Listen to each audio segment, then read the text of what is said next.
I am a military veteran who was injured in Iraq. I mention only because it is important to the story. I worked for this company, I say company, but in reality, it was a guy who owned a few businesses, and he was the richest person in a very small town. It's important to say how I made it to this situation. I will try and make it quick so I can get to the steak and taters, as it were. I joined the military before I even completed high school, late birthdays and all of that.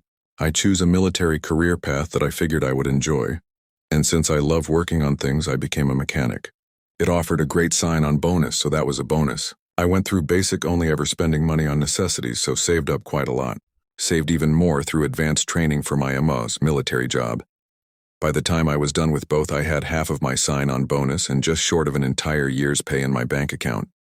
At my age, most would have splurged. I invested in the stock market, Bitcoin, and paid off my parents' house.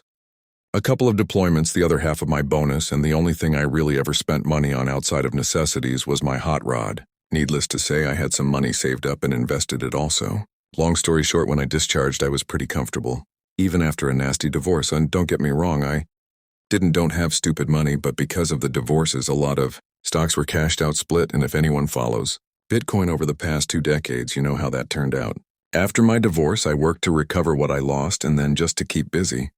Like I said, I love working as a mechanic and would bounce around wherever I felt like, since a good mechanic can make money anywhere. After a decade of this, I decided to set roots in a small town, since it would be nice and quiet. By this point, I was tired of always working on others' people cars and wanted to devote time to working on my car. I bought a small house and saw a help wanted sign at the local lube shop. Figured it would be simple work for me and be something to cover my few expenses. I grab an application from the office, getting all kinds of looks from the townies. BTW, I am 6'3" since I discharged from the military. I stopped cutting my hair and shaving, and I have one full sleeve. Needless to say, most people cross the street instead of walk past. When I went to turn in my application to, we will call her Sue, the bookkeeper, she asked me a couple of questions, noticed. I checked I was a veteran and puts a Y on my application. Later that day, Sue calls me and asks if I would come back in to meet the owner. Let's call him Peter. I agree, and Sue says Peter will be there in an hour, so if I come in, then we can talk about the position. Show up and Peter's eyes bulge at first sight, but we get to chatting and my southern charm wins him over. He tossed me a calendar that he had made of his car collection and asked me to name of the ones I recognized. There were a couple of Mustangs, a Ford GT, a Bricklin SV1, a Judge, a Demon, a Pantera, and a MXT. He was impressed that I knew what the SV1 was, and we chatted cars for a bit. He offered me the position and explained that I would be paid $100 a day and that I would work Monsat from 8-6, no overtime, but I would get a full day's pay even if we closed shop early for some reason, and eat when I could. I would be off every Sunday and 1 extra day during the week. Awesome start in work, maybe a year, no issues. Peter asked if I could help him out by being a relief worker for his other lube shops in neighboring towns. He says he will give me $20 every day for travel. And basically I would be covering so guys could take days off at the other stores. I agreed and did this for about a year. Then disaster strikes. Peter meets Karen and falls madly in love. In the span of a month they are married, and he starts supporting her and her gambling problem. This is when all of the problems start. One week I notice my paycheck was only $250 and ask about it. Sue tells me apparently there have been some changes and I should really speak to Peter about it. Sure, no problem. I call up Peter and ask if we can talk about somethings. He shows up with Karen in tow, and when I asked why my pay was short, he tells me it was because of the bad weather. And us closing early affected the business. I would have let it go at that because Peter was a nice guy, but Karen decided to speak. It isn't very fair to us to have to pay you for a full day if you don't work the full 10 hours. I said that would be true if I wasn't on a negotiated day rate, and if I get paid for each day I work, not hourly, that's why I don't get paid 19 hours overtime each week. She claims that's not how it works anymore, that from now on, I would be paid for the hours I worked and nothing else. Okay, whatever you say, Karen. Fast forward to the next week, we had a week's worth of very busy days where we were open a couple hours later than normal to finish up with waiting customers. And I gave up one of my days off to cover for a sick coworker. So when what should have easily been over an $800 paycheck was only $600, I had some questions. I called Peter and asked him what was going on, why I only got paid $600. And he says, well, that's what we agreed on, $100 a day. I look at him blankly and ask if he forgot about last week, and he asked what about it. I reminded him. And he just says, it is what it is. Okay, so at this point I'm aggravated, and that is when Karen walks in and asks, so what is he bitching about now? I look at her coldly and say, well, I worked 80 hours last week and y'all only paid me $600. She looks at me and says, you're contracted labor and you agreed to $100 per day, so why would we pay you more than that? I look at Peter and ask, is that how it is? He just says, you heard the lady. Went home and convinced myself that I was only working to cover my few living expenses anyway. The job isn't that hard. The only other things in this small town would have been assembling sheds or slinging chickens at a chicken plant. The next week, one of the guys I work with is getting yelled at in front of customers by Karen about what she claims is an OSHA violation. She claims that as part owner of the company, it is her responsibility to ensure that all OSHA regulations are met, and his apparent violation was him wearing tinted safety glasses. Now this is BS because the bays faced east-west, and with how the cars pulled in top workers got the sun during the day and the pit worker got it in the evening. I shake my head as I am walking in, and like a T-Rex in a dinosaur movie, it attracted Karen's attention and she decides to shout at me, "You got something to say, you big bitch," and I just kept walking. Told Sue she needed to have a long talk with Peter. Before Karen's mouth wrote checks he would have to cash, and she says, "I just keep the books, don't involve me." So this behavior goes on another year, and finally I am at my limit. On the day I started my malicious compliance, I was in a very bad mood. I had woken up to news that a good friend of mine that was responsible for me surviving being blown up in Iraq was taken out by a drunk driver. Not wanting to deal with anyone, I tell the shop I will be working pit all day, and to just let me be. These guys have been working with me a few years now and know something is up.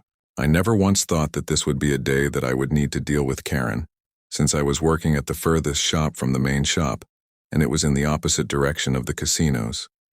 But I wasn't so lucky, or maybe I was, Peter, and Karen show up and she storms into the pit and scream, "Peter, come look at this mess." I have no idea what she is talking about because I always kept the pit spotless and would clean as I worked, where a lot of others would clean at the end of the day. Her complaint was about 50 of the most common oil filters we would use in a day being stacked on my waste drums for easy access to me, so I wouldn't have to wait to the top guys to hand me filters. I did this all of the time, and Peter knew about it and never cared before he comes down. Looks around and tells me like he is talking to a teenager, "Clean up this pigsty." I shake my head and say, "Today's not the day, Peter, move on and take her with you." This apparently infuriated Karen, who of course thought it was the utmost disrespect to her and Peter, and he tells me if I don't like it I am free to leave, so I left. Now don't freak out, this story isn't over yet. That is just the first flap of the butterfly's wings that started a massive shitstorm. The next day Peter calls me and asks me to swing by the main store on my way home. I think he is going to apologize about the day before, figured one of the other guys might have told him why I was so on edge. No, that was not what this was about. Peter was calling me in to inform me that for the next 6 months I would be on a probation period for my actions, and for these 6 months I would only be paid $50 a day, and I wouldn't receive the normal $20 a day I received for driving to the other shops. I ask if he is serious about this and if he has seriously considered what he was doing. This is when Peter's let his true colors shine. He tells me I am lucky I wasn't fired for my constant disrespect towards him and the co-owner Karen. How if he didn't pity me for being a struggling disabled veteran? I never once discussed my money with anyone I worked with. Why Peter thought I was broke and desperate was solely based on my appearance, from what I could tell. He would have fired me long ago. Something inside me snapped and I just started laughing. He asked me what I thought was so funny, and I stood to my full height, stepped to him like a drill sergeant about to give some wall-to-wall counseling and say you should reconsider your life choices and who you choose to go into business with. Peter then says, "What, you gonna sue me or something? Go ahead if you think you can afford to. What do you get from the VA? Like $1,000 a month? I know how bad you need this job." That wasn't my plan, but it kicked in my malicious compliance, and since I will always be a solider to go to war. That day I called a labor lawyer, paid the $3,000 retainer, and started my lawsuit for unsafe work environment, unpaid overtime, and minimum wage violations. All while continuing to work for him. It was glorious, but still not enough.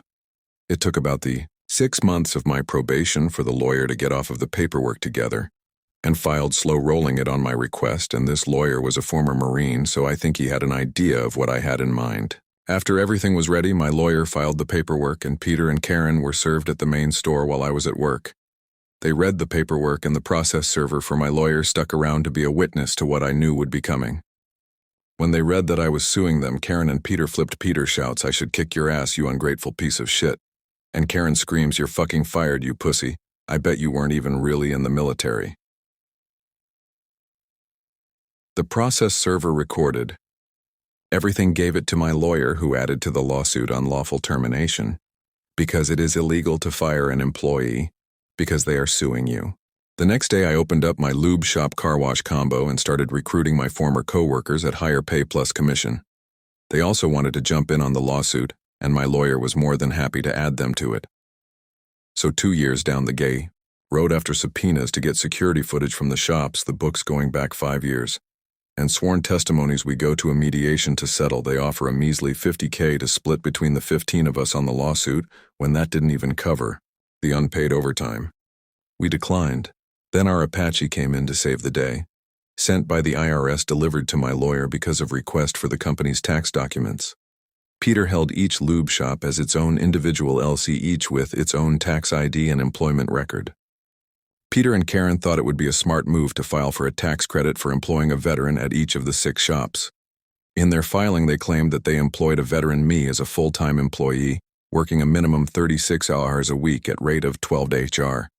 The government gives a tax break to companies that employ veterans. At the next mediation, my lawyer presented the reports to their lawyer and the mediator, and after a quick 20-minute discussion, Peter and Karen came back and agreed to settle at our request of $400K in unpaid overtime, to be split between 15 of us, all legal fees, and a personal settlement for the unlawful termination suit of $20K for each shop. I was listed as an employee at, as well as unpaid wages for the 6 months I was only paid $5 an hour.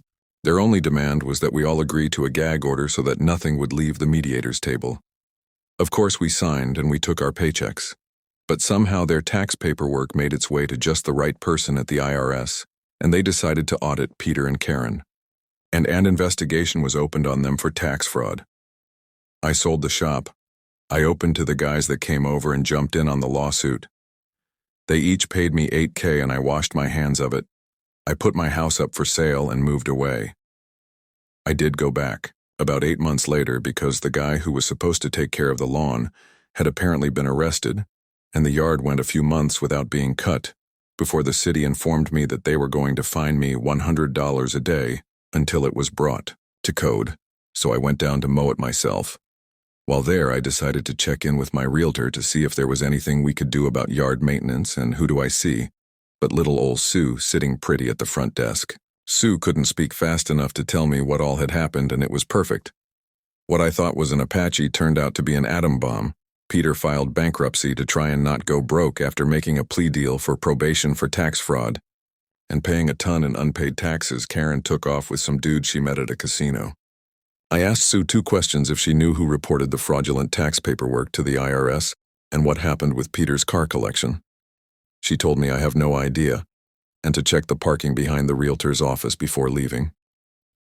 On my way out, I took a peek behind the realtor's office to see a safety green SV1 sitting there. Apparently Peter started selling off his cars early and cheap, hoping he would be able to buy them back after filing bankruptcy. To this day, I have no idea who, if anyone, actually turned in the paperwork to the IRS.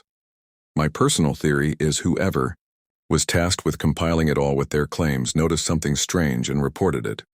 However it happened, it couldn't have happened to anyone more deserving.